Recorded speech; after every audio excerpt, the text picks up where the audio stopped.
Selamat siang Bapak Ibu, Shalom. Pada siang hari ini kita akan melaksanakan ibadah komplek penabur Bintaro Jaya. Meskipun sekarang ibadahnya masih kondisi streaming, tapi berharap tidak mengurangi sukacita dan menikmati Tuhan di dalam ibadah hari ini. Puji Tuhan, kita masih merasakan nikmat Tuhan meskipun dengan berbagai kondisi pada hari ini. Dan banyak cara Tuhan mengasihi kita, salah satunya dengan seindah siang di siang terang, seperti pujian ini. Mari kita menyanyikan pujian ini.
Tema ibadah pada hari ini adalah berani menyuarakan kebenaran. Melalui ibadah kita pada hari ini, kita diundang untuk berani menyuarakan kebenaran. Mungkin kita tidak disukai atau bahkan dibenci karena dunia menawarkan banyak ketidakbenaran. Karena kita diutus oleh Allah untuk menjadi pelaku kasih yang mewartakan kebenaran bagi sesama manusia. Saat ini kita akan mengawali ibadah kita dengan berdoa. Mari kita bersatu di dalam doa.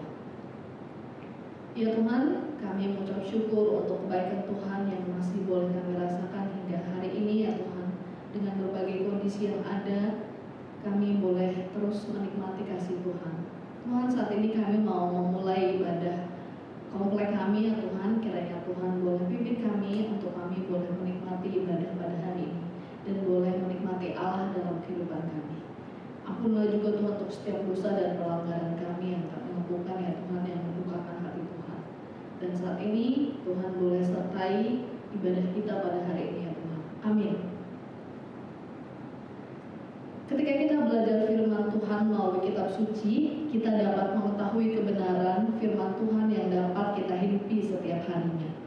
Walaupun terkadang banyak tantangan yang kita hadapi dalam menyatakan kebenaran, percayalah bahwa Tuhan akan memampukan kita untuk dapat melakukannya dalam kehidupan kita sehari-hari. Saat ini kita akan menyanyikan pujian Kasih Tuhan Kulmu.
Seringkali kita hidup dengan nyaman dalam ketidakbenaran. Seringkali kita bingung apakah yang kita jalani itu benar atau tidak benar. Kadang kita juga menjalani suatu hal yang tidak benar, tapi kita benarkan. Mari kita berdoa, memohon pengampunan kepada Allah. Saya undang Bapak Ibu untuk mengambil doa secara pribadi.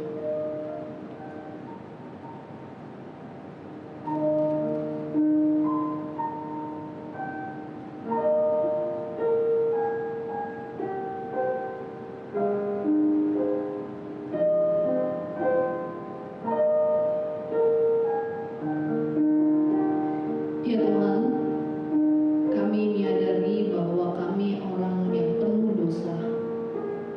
Ampunlah kami ya Tuhan untuk setiap dosa dan kesalahan yang kami perbuat. Seringkali kami hidup nyaman di dalam ketidakbenaran.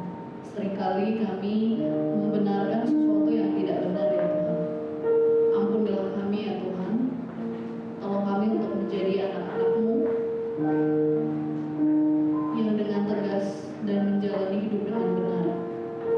Dan itu kami mampu karena Engkau Tuhan yang menolong. Dalam nama Tuhan Yesus kami berdoa dan mengucap syukur. Amin. Jika jiwaku berdoa, mari kita angkat pujian ini.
Bapak Ibu saudara-saudara yang terkasih di dalam Tuhan, hari ini kita akan mendengarkan berita anugerah yang terambil dari Roma pasal yang kelima ayat 1 dan yang kedua.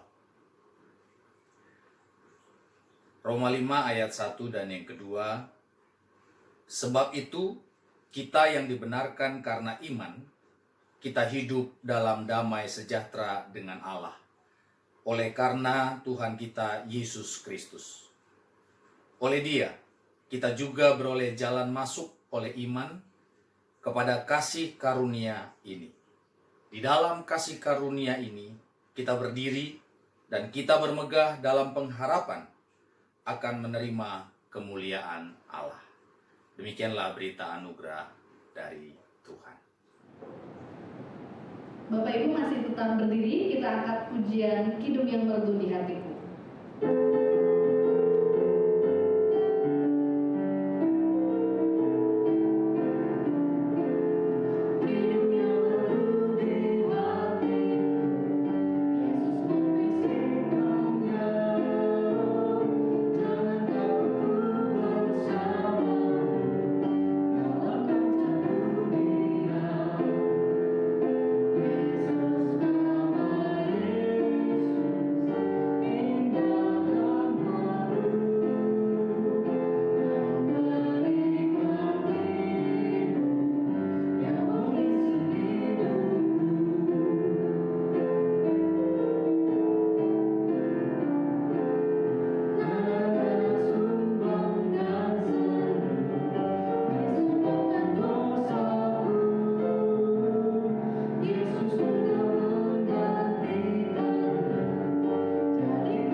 Bapak Ibu, saat ini kita akan mendengarkan firman Tuhan yang akan disampaikan oleh Bapak Pendeta Charlie Dusaragi.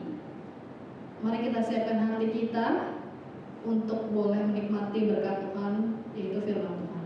Mari kita menyanyikan pujian Sabdamu Abadi.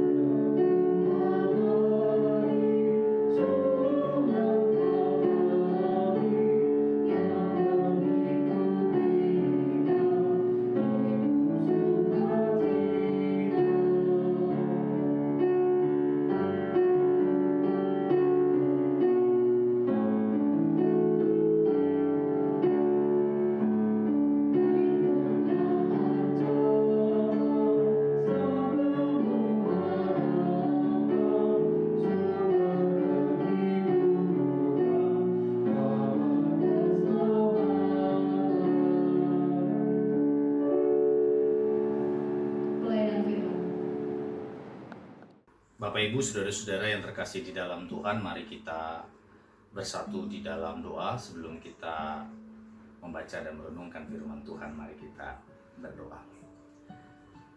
Di dalam Kristus, Sang Firman kehidupan, penuhi kami dengan kuasa dan kasih Tuhan, supaya kami juga mampu untuk dapat menyelami firman Tuhan untuk kami berlakukan di dalam kehidupan kami.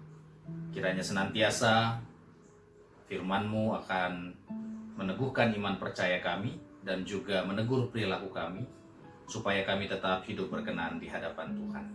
Di dalam nama Tuhan Yesus Kristus kami berdoa. Amin.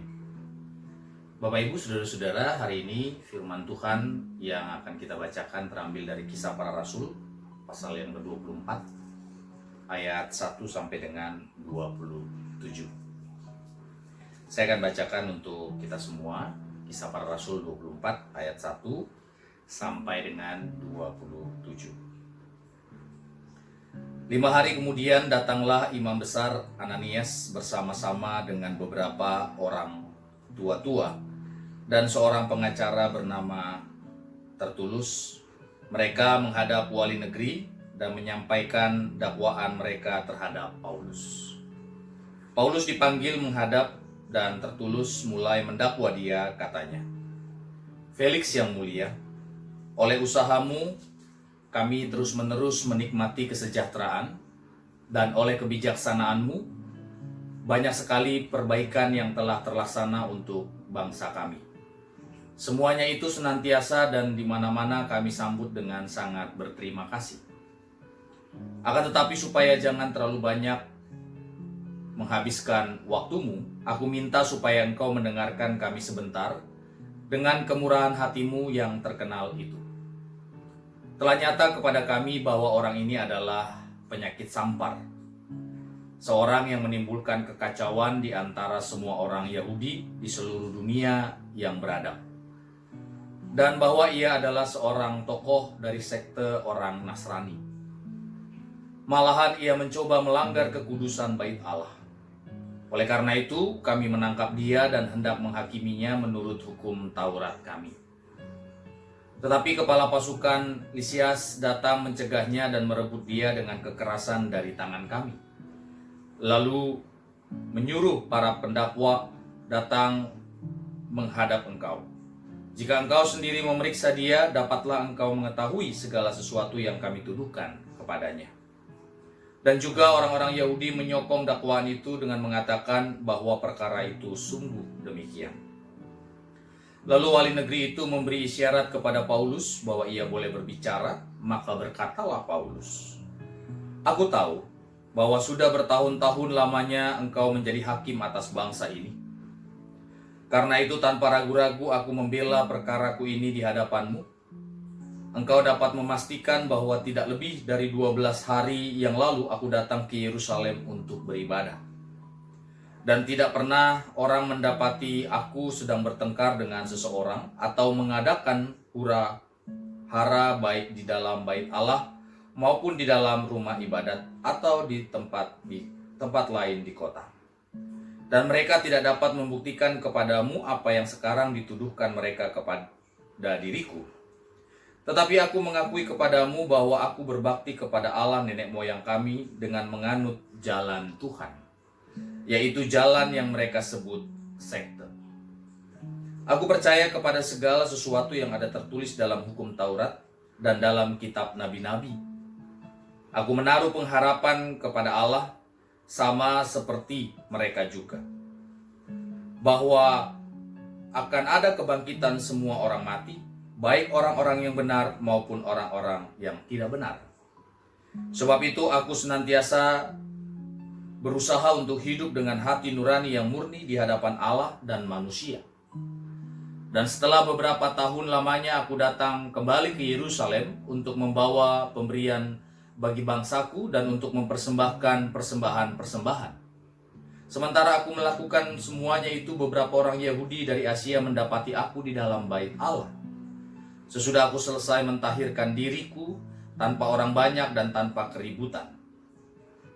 Merekalah yang sebenarnya harus menghadap engkau di sini dan mengajukan dakwaan mereka jika mereka mempunyai sesuatu terhadap aku. Namun biarlah orang-orang yang hadir di sini sekarang menyatakan kejahatan apakah yang mereka dapati ketika aku dihadapkan di mahkamah agama. Atau mungkinkah karena satu-satunya perkataan yang aku serukan ketika aku berdiri di tengah-tengah mereka, yakni, karena hal kebangkitan orang-orang mati, aku hari ini dihadapkan kepada kamu. Tetapi Felix yang tahu benar-benar akan jalan Tuhan menangguhkan perkara mereka, katanya, setibanya kepala pasukan Lisias di sini, aku akan mengambil keputusan dalam perkaramu. Lalu ia menyuruh perwira itu tetap menahan Paulus, tetapi dengan tahanan ringan, dan tidak boleh mencegah sahabat-sahabatnya melayani dia. Dan setelah beberapa hari datanglah Felix bersama-sama dengan istrinya Drusilla, seorang Yahudi. Ia menyuruh memanggil Paulus lalu mendengar daripadanya tentang kepercayaan kepada Yesus Kristus. Tetapi ketika Paulus berbicara tentang kebenaran, penguasaan diri dan penghakiman yang akan datang, Felix menjadi takut dan berkata, "Cukuplah dahulu dan pergilah sekarang, apabila ada kesempatan baik, aku akan menyuruh memanggil engkau." Sementara itu ia berharap bahwa Paulus akan memberikan uang kepadanya. Karena itu ia sering memanggilnya untuk bercakap-cakap dengan dia. Tetapi sesudah genap 2 tahun, Felix digantikan oleh Porcius Festus. Dan untuk mengambil hati orang Yahudi, ia membiarkan Paulus tetap dalam penjara. Sedemikian pembacaan firman Tuhan. Yang berbahagia adalah setiap kita, saudara dan saya yang membaca, merenungkan, serta melakukan firman Tuhan dalam kehidupan kita hari lepas hari. Terpuji nama Tuhan. Bapak, Ibu, saudara-saudara, salam sejahtera buat kita semua. Dan hari ini kita akan bersama-sama belajar tentang sebuah tema yang diberikan kepada saya, berani menyuarakan kebenaran. Berani menyuarakan kebenaran. Saudara-saudara, saya memulai dengan sebuah gambar yang nanti saudara boleh jawab pribadi lepas pribadi tentang berapa jumlah atau angka-angka berapa saja yang saudara-saudara lihat di dalam gambar ini. Saya beri kesempatan Bapak Ibu saudara-saudara untuk fokus untuk dapat melihat ada berapa jumlah angka atau angka berapa saja yang terlihat. Semoga Anda secara perlahan bisa menemukan beberapa angka ini. Tidak terlalu mudah, saudara-saudara, untuk bisa melihat angka-angka yang terlihat di gambar ini. Ada angka 6, betul. Ada angka 8, ada angka 9, dan juga ada angka 4 serta 1. Ya, semoga saudara-saudara juga sama penglihatannya dengan saya. Atau jangan-jangan saya yang keliru. Nah, saudara-saudara, sekarang kita melanjutkan untuk melihat ada gambar yang terlihat di depan saudara juga. Ada berapa jumlah binatang yang saudara-saudara bisa lihat lewat gambar ini. Dan ini mungkin cukup butuh waktu lama, ya, agak lama dari yang pertama tadi, tapi saya persilakan saudara-saudara untuk boleh fokus untuk melihat ada berapa jumlah binatang, gambar binatang yang terlihat.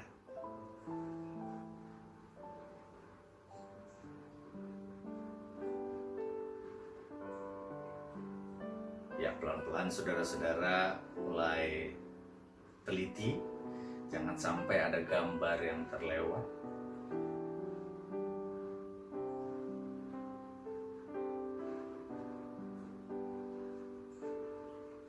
Ya, kiranya waktunya cukup atau kurang lama.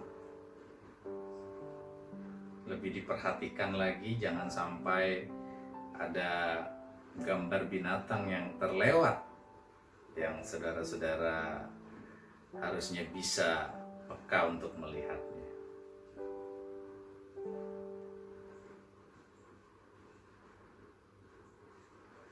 Oke, saudara-saudara, yang terlihat Anda pasti punya jawaban masing-masing, ya.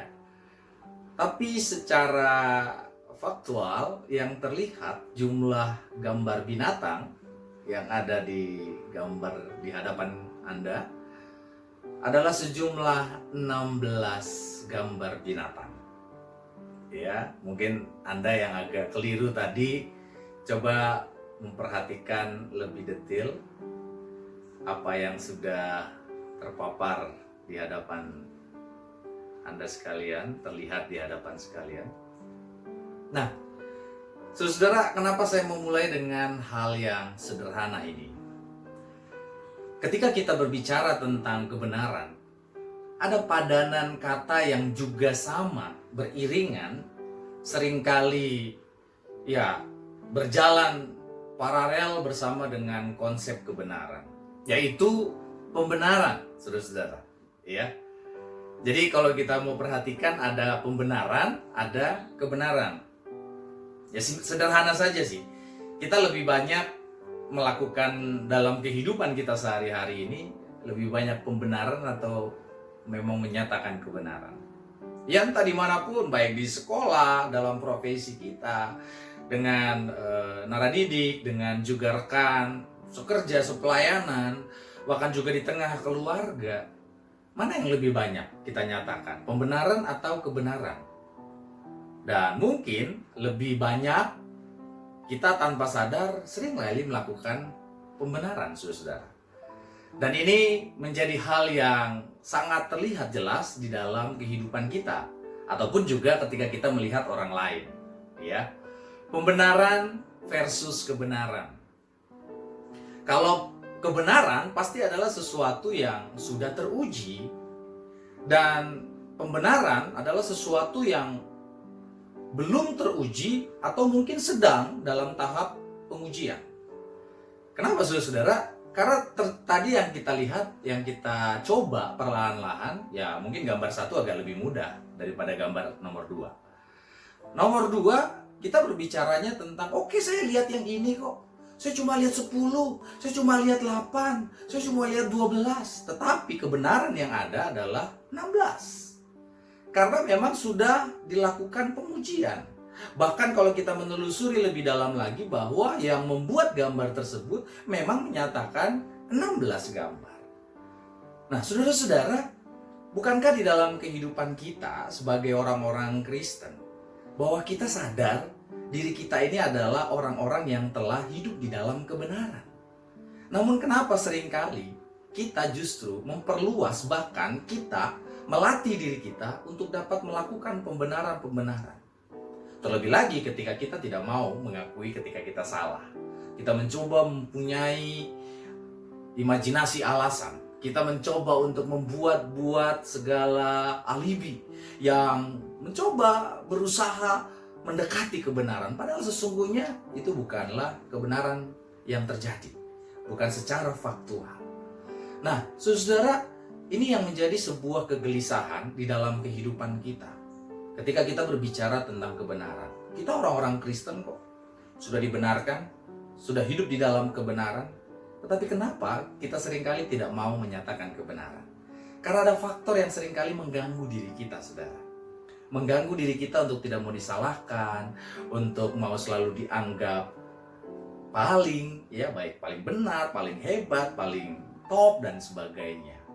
Itu yang terjadi ketika memang kita bisa melihat.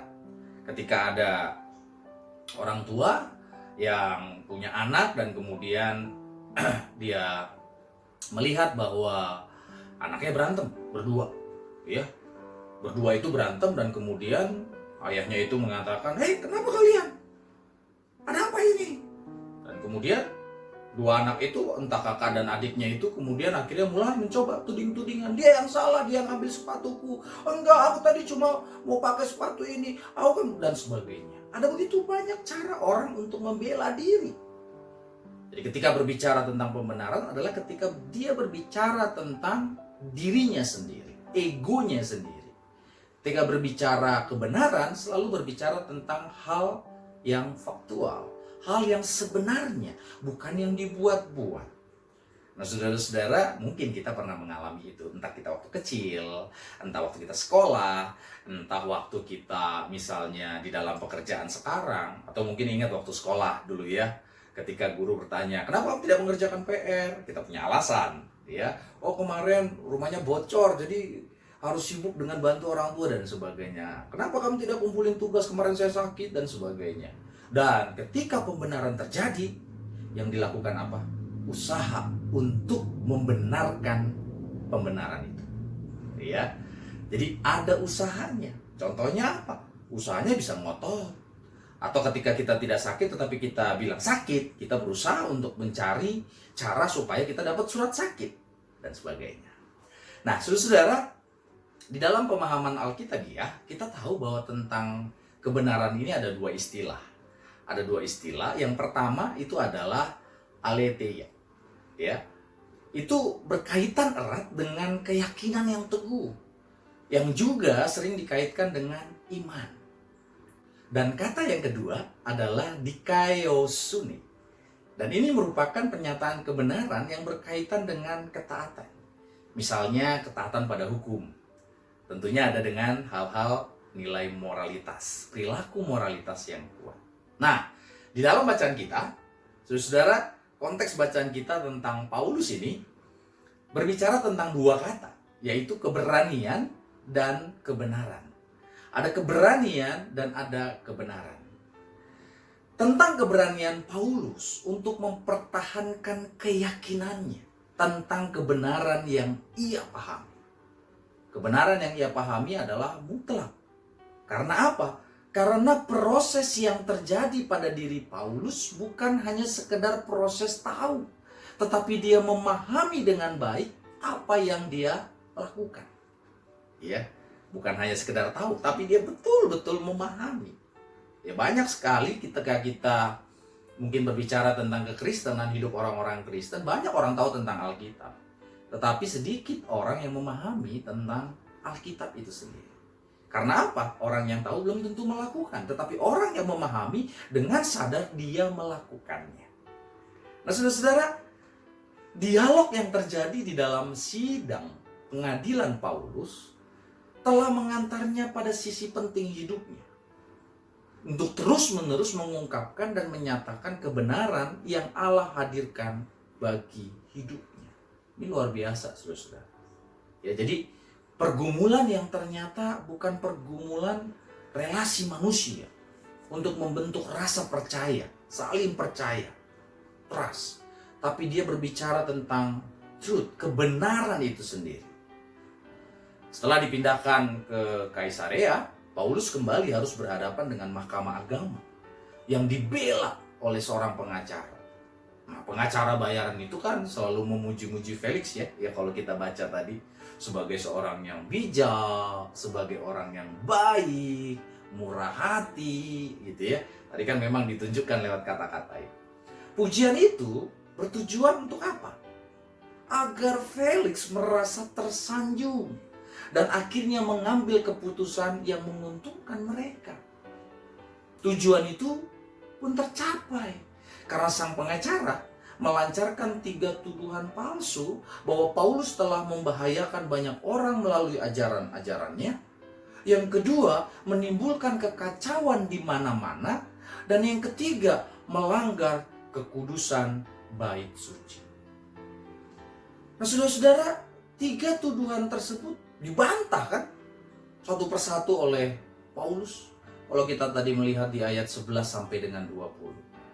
Kedatangannya ke Yerusalem dengan maksud untuk beribadah tidak dapat dibuktikan sebagai upaya untuk mengacaukan umat Yahudi. Lah dia datang untuk beribadah kok. Jadi tidak ada usaha untuk mengacaukan umat Yahudi ataupun bait suci. Apa yang Paulus lakukan senantiasa sesuai dengan pengajaran kitab suci. Artinya apa? Dia bukan tahu, tetapi dia paham. Bila ada yang dapat disebut kesalahan dalam diri Paulus, ialah bahwa ia mengikuti jalan Tuhan yang mereka anggap sesat. Tadi yang disebut sebagai sekte. Padahal itu bersumber pada kitab suci yang memang mengajarkan adanya pengharapan akan adanya kebangkitan orang mati, sama seperti para pendakwanya. Ya, tadi kalau kita membaca secara terperinci. Nah, menyangkut karakter, saudara-saudara, Paulus selalu berusaha hidup jujur. Itu yang tadi saya katakan. Bahwa dia bukan sekedar tahu kitab suci, tetapi dia benar-benar memahami. Berusaha untuk hidup jujur, hidup benar di hadapan Allah dan manusia. Ini satu hal yang paling penting, saudara. Kita bukan hanya hidup benar di hadapan manusia, tapi di hadapan Allah kita seringkali menipu, ya, atau dibalik juga gitu ya. Artinya apa? Artinya di hadapan Allah dan manusia, Paulus dan kita semua harusnya diajak untuk hidup kudus, jujur, dan benar. Dan mengasihi kaum sebangsanya dengan datang ke Yerusalem, membawa persembahan diakonia. Ketika mereka menangkapnya, ia sedang apa? Ia sedang beribadah di bait suci. Walaupun Paulus tidak terbukti bersalah, sayangnya Felix yang mengetahui jalan Tuhan, ya, dia tahu tentang jalan Tuhan, tidak berani mengambil keputusan. Bahkan ia dan istrinya mendapat kesempatan untuk mendengarkan Injil dari Paulus, tetapi tetap menutup hatinya terhadap Injil yang membongkar dosa dan kebobrokan hidupnya karena memiliki banyak istri. Kalau dapat dilihat bahwa dia juga suka menerima suap. Nah, saudara-saudara, Felix terus menundanya sampai akhirnya dia digantikan oleh Perkius Festus. Dan kita, saudara dan saya, memang perlu memiliki sikap seperti Paulus. Selalu menggunakan kesempatan untuk memberitakan Injil kebenaran dan menegur dosa mereka yang bersalah. Nah, oleh karena itu, saudara-saudara, bagaimana kita bisa memiliki perilaku untuk menyatakan kebenaran? Ada dua hal yang menjadi catatan saya, saudara-saudara, yang saya bagikan untuk kita semua. Yang pertama, hidup dengan cara orang arif dan jangan seperti orang bebal. Orang bebal itu kan orang yang tidak suka diajar, tidak peduli dengan nasihat, apalagi teguran. Apalagi kalau baca firman Tuhan, kalau menegur ditutup lagi Alkitabnya. Tapi kalau sudah senada dengan apa yang dia lakukan, ya dia teruskan baca Alkitab. Orang bebal itu selalu merasa benar dalam jalan yang ia tempuh. Dan jika ada orang yang tidak sepaham dengan dia, maka ia menganggap orang yang tidak sepaham itu salah. Sebab dia tidak pernah merasa salah. Jadi saudara-saudara, kita juga sadar bahwa seringkali di dalam profesi kita, di dalam kerja sama kita, seringkali kita menjumpai ya orang-orang yang seperti demikian. Tetapi kita yang paham, kita yang memahami tentang firman Tuhan, tentang kebenaran, marilah kita tetap hidup seperti cara orang arif, bukan orang bebal. Supaya apa? Supaya kebenaran itu tetap dinyatakan. Kita yang seringkali ditegur gitu ya, kita seringkali mencoba untuk dapat melakukan pembenaran diri, pembelaan diri. Artinya apa, saudara-saudara? Teguran ya, ketika itu berbicara dan mengarah kepada kebenaran, kenapa kita harus khawatir? Kenapa kita harus takut? Kenapa kita harus malu, bahkan gengsi? Jangan melihat tentang posisi dan kedudukan kita. Jabatan siapapun, dia memerlukan saran, dia memerlukan teguran. Kenapa? Karena justru dengan teguran, saran itu akan membuat hidup kita semakin berkualitas. Jadi jangan menganggap karena saya pimpinan, karena saya bawahan, ya udah ikut saja terus, karena saya pimpinan saya bisa ngomong seenaknya saja begitu ya. Tetapi mari kita berpikir ketika hal tersebut dikembalikan kepada diri kita. Jadi jangan sampai ketika kita melakukan apa yang menjadi tugas dan tanggung jawab kita, kebenaran kita abaikan. Bahkan kita tidak mau menerima koreksi, kita tidak mau menerima teguran kalau itu memang adalah salah. Tapi ketika kita mengatakan hal kebenaran itu juga, dan kita harus tetap mampu untuk dapat memperjuangkannya. Kenapa saudara-saudara? Orang yang arif selalu dekat dengan firman Tuhan. Orang yang arif, orang yang bijaksana, dia mampu untuk dapat melihat bahwa apa yang dia pelajari, apa yang dia pahami, itu yang dia lakukan. Bukan hanya sekedar untuk memenangkan ego diri sendiri, tapi dia terus-menerus untuk mau melakukan apa yang diperkatakan oleh firman Tuhan. Jadi orang arif pastinya dia memiliki relasi yang dekat dengan Tuhan, memiliki komunikasi yang mesra dengan firman Tuhan. Tentu orang bebal tidak menyukai firman Tuhan. Sebab firman Tuhan itu adalah untuk mengajar, sementara mereka tidak suka diajar. Untuk menyatakan kesalahan, sementara mereka selalu merasa diri mereka benar. Memperbaiki kelakuan dan mendidik orang dalam kebenaran. Semuanya itu bertentangan dengan keberadaan diri mereka yang selalu merasa sempurna dan benar. Orang bijaksana adalah orang yang mau diajar, suka menerima nasihat, dan bertindak hati-hati dalam hidupnya. Sebab ia tahu bahwa sekali ia memutuskan hal yang salah, hal itu akan membawa dampak di masa yang akan datang di dalam hidupnya. Jadi dia tahu bagaimana cara memiliki perilaku yang arif dan bijaksana. Yang kedua, saudara-saudara, jangan membiarkan diri dengan pembenaran. Jangan membiarkan diri dengan pembenaran. Atau melatih diri, membiasakan diri.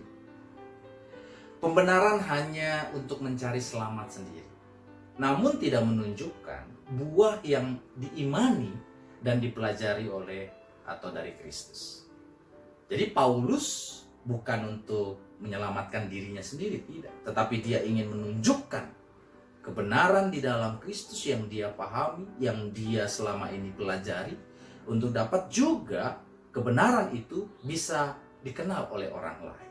Sekalipun mungkin perikop kita tadi melihat bahwa ya itu tidak mengalami perubahan, tetapi biarkanlah itu menjadi bagian dari Tuhan. Karena bagian dari manusia adalah usaha untuk dapat melakukan yang terbaik. Selebihnya adalah bagian Tuhan untuk menyempurnakan dengan cara Tuhan. Pembenaran hanya akan membawa kepada kecelakaan, kekecewaan, bahkan malapetaka yang tidak berkesudahan. Kapan itu? Ya waktunya Tuhan. Sudahi pembenaran diri, teruskan untuk menyatakan kebenaran dalam Tuhan.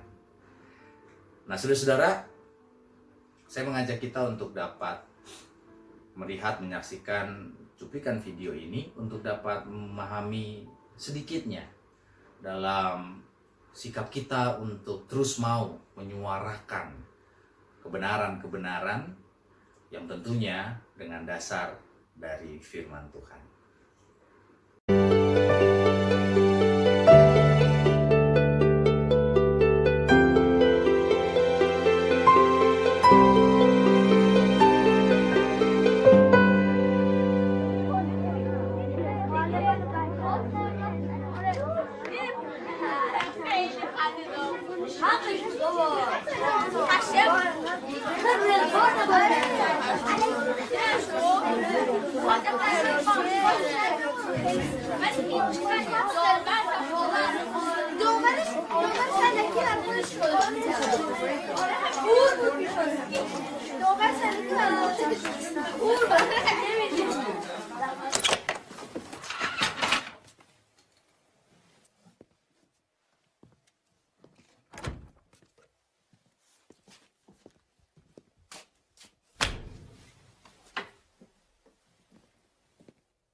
دانش آموزان عزیز صبح بخیر. این مدیرتون است که صحبت میکنه. زیاد وقت کلاستون رو نمیگیرم. فقط میخوام اعلام کنم که از امروز تغییراتی در دروس شما رخ خواهد داد.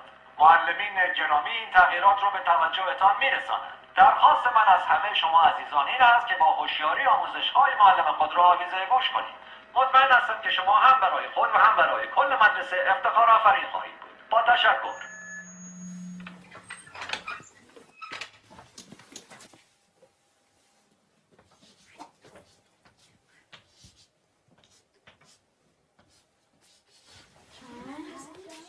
ساکت. نظم کلاس حفظ کنیم. این درس اول امروزه. 2 به علاوه 2 مساوی 5. حالا تکرار کنیم. 2 با 2 میشه 5. 2 با 2 چند میشه؟ 5 میشه. بلندتر. 2 با 2 چند میشه؟ 5 میشه. بلندتر. چند میشه؟ 5 میشه. تکرار کنیم. 2 با 2 چند میشه؟ 5 میشه. چی پسر؟ آقا اجازه، مگه 2 با 2 4 نمیشه؟ من دارم به تو میگم 2 با 2 5 میشه. پس چه سوال نیست. فهمیدی؟ آقا فقط فکر کردیم که فکر نکن. نمیخواد فکر کنی. 2 با 2 5 میشه. حالا بشین حرف نزن. دفتراتون رو باز کنین و بنویسین. 2 به علاوه 2. آقا اجازه 2 به علاوه 2 میشه 4. وقتی همه چی 4 میشه چطوری ممکنه این دفعه 5 بشه؟ اصلا کی به تو چیز حرف زدن داد؟ به چه حقی من از سوال میبری؟ آقا فقط میخواستم بگم 2 با 2 5 میشه. تکرار کن. ولی آقا روی تخته تکرار کن. 2 به علاوه 2 رو به تخته. 4. همه تو میدونین که 4 میشه. تخته رو نگاه تو کن. هم که میدونی 4 میشه چیزی نمیگی. سکوت. چون نخور تو برگردم.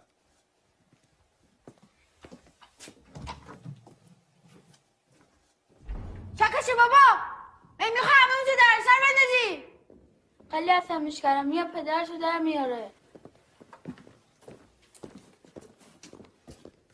این دانش آموز فکر کنه از همه بهتر میدونه. خیلی روش زیاده. بگو ببینم پسر 2 با 2 چند میشه؟ آقا اجازه 4 میشه آقا. شنیدی؟ باورتون میشه؟ این دانش آموزان از ممتازترین دانش آموزان مدرسه‌ان. الگوی این مدرسه‌ان.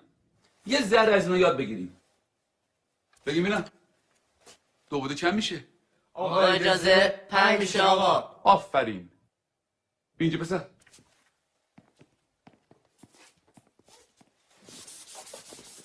حالا حاصل جمع چند میشه؟ جواب سعی رو بنویس.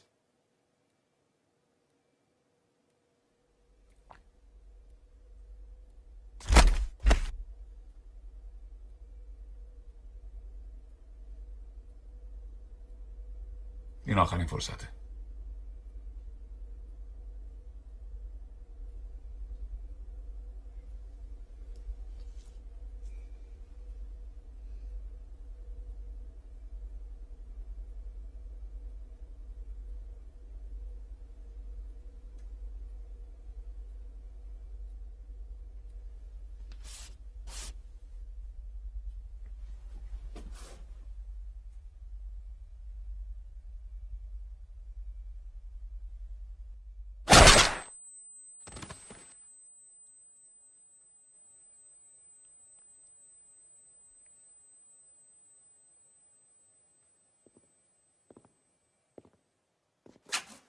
خب کسی دیگه هم هست که درس امروز رو نفهمیده باشه؟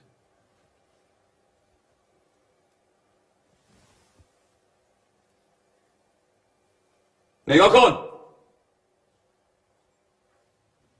این بریم بیرون.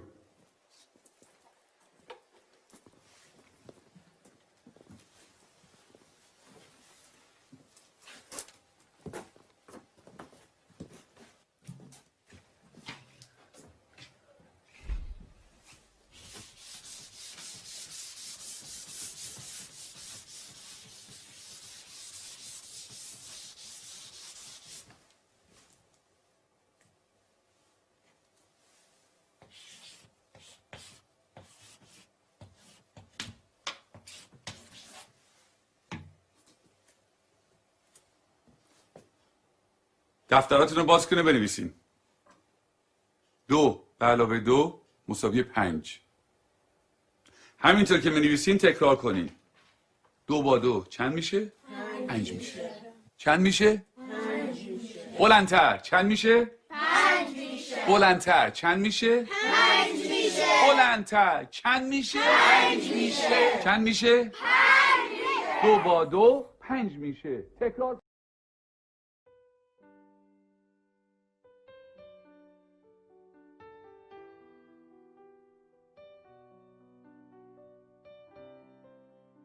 Saudara-saudara, itu artinya bahwa kebenaran akan terus dimurnikan dan semakin teruji kualitasnya. Jadi jangan pernah takut untuk menyatakan kebenaran selama kita juga mau memohon pertolongan Tuhan. Segala hal yang ditakutkan akan menjadi ketakutan bagi pihak lawan kita. Dalam menyatakan kebenaran selalu ada perjuangan. Selalu ada pengorbanan. Bukan hanya pengorbanan hati, tapi juga bisa terjadi yaitu pengorbanan hidup.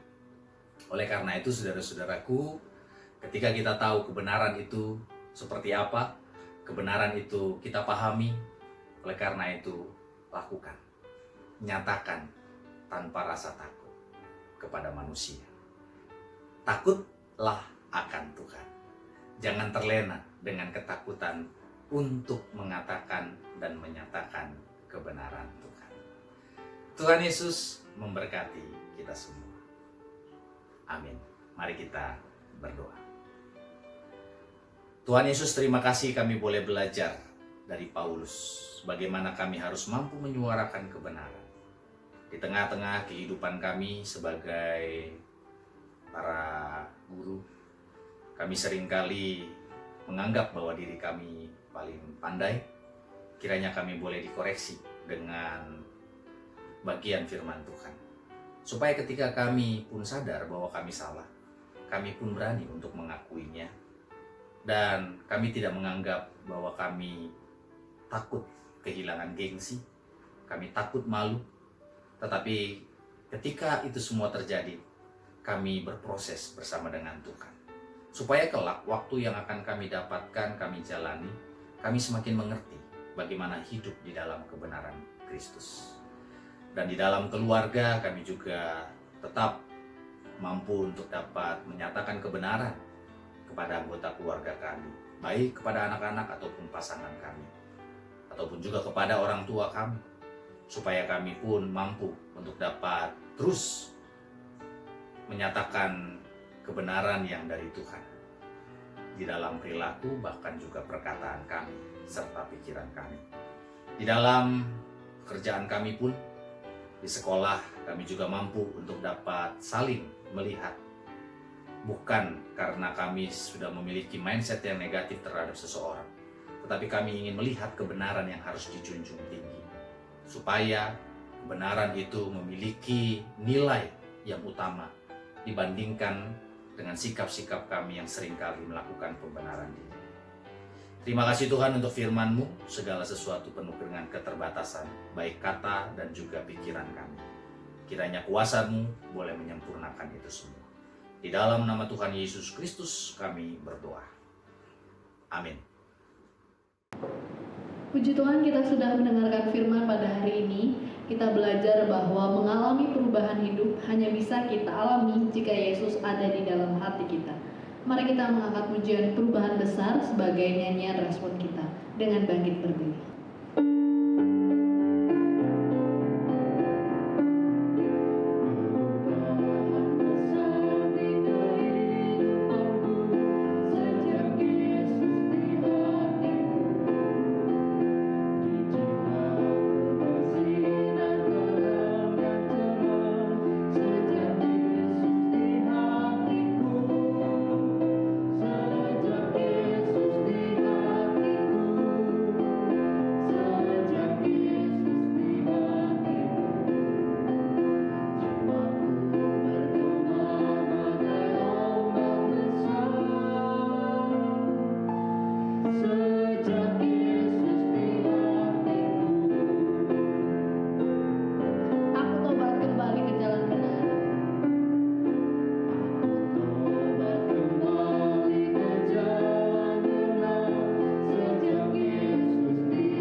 Tuhan sumber kehidupan yang menuntun setiap langkah kita, memampukan kita untuk melakukan kebenaran dan kebaikan di dalam kehidupan kita. Tuhan, dengarkanlah doa kami. Kami mendoakan perdamaian untuk bangsa dan negara Indonesia. Tuhan, dengarkanlah doa kami. Tuhan, tolong pulihkan bangsa kami dari virus COVID-19. Tuhan, dengarkanlah doa kami. Kami mendoakan seluruh anak-anak yang sedang menempuh pendidikan di Indonesia, biarlah Tuhan yang memberkati mereka.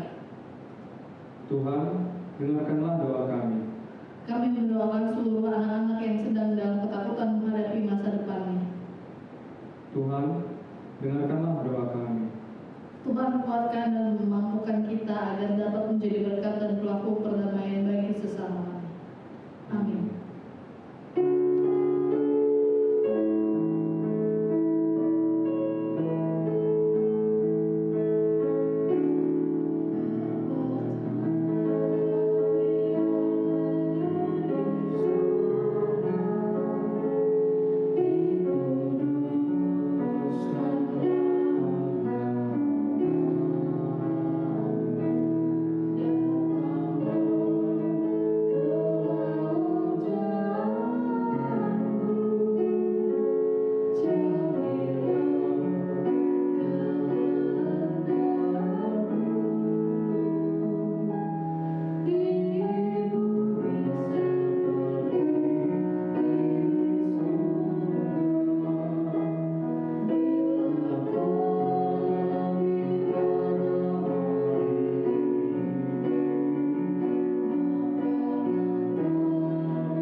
Sebelum kita mengakhiri ibadah kita pada hari ini, sebagai bentuk komitmen kita kepada Kristus, mari kita angkat satu pujian dengan berdiri, Ya Tuhan bimbing aku.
Pengutusan dan berkat. Saudara-saudara yang terkasih di dalam Tuhan Yesus Kristus, kembalilah di dalam kehidupan. Terus serta nyatakan kasih dan kuasa Tuhan, serta terimalah berkat dari Tuhan. Kiranya kasih karunia dan damai sejahtera dari Allah Bapa, Tuhan kita Yesus Kristus, serta persekutuan dengan Roh Kudus, menyertai kehidupan saudara-saudara sekalian, dari saat ini sampai selama-lamanya. Amin. Haleluya.